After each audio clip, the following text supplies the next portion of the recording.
Example 1 on page 165. Determine the area enclosed by the graph y is equal to minus x squared plus 3x and the x-axis. Our first step will be to draw the graph. We will determine the x-intercepts by making y equal to 0. We will factorize a common factor and find the x-intercepts. X is equal to 0 or x is equal to 3. We will also determine the y-intercept by making x equal to 0, and we will find that the y-intercept is also at 0. We will determine the turning point by finding this axis of symmetry. We calculate it as 1.5 and substitute this value back into the original equation of the graph, which gives us the corresponding y value, and we see that the turning point is at 1.5, 2.25.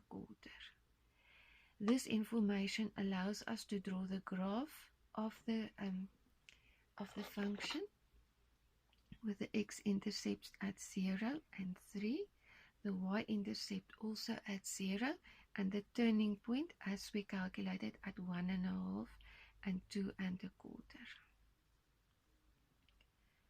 The next step in our procedure would be to show one representative strip of the total area underneath the graph.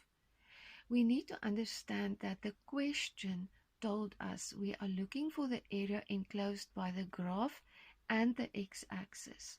So the part that lies between the x-axis and the graph is this area here.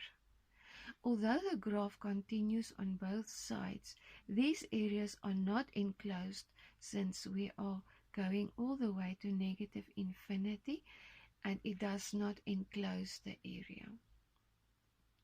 So we will show one representative strip of the area underneath the graph over here. You could do it on any place in the relevant area, and we will show delta x here, and we will write down the coordinates just as x and y. So we understand that this strip is just representing all the many different strips that we could have underneath the graph, and that we are going to add them all together in the final step. The third step in the process will always be to write down the area of the representative block. Delta A is equal to y times delta x. In our final step, we will now write down the sum of all the blocks represented by this one block as A, the total area, is equal to the integral. Remember, integral now represents the sum of all the blocks. We will also write down the endpoints of the interval which is enclosed by the graph and the x-axis, which is 0 and 3.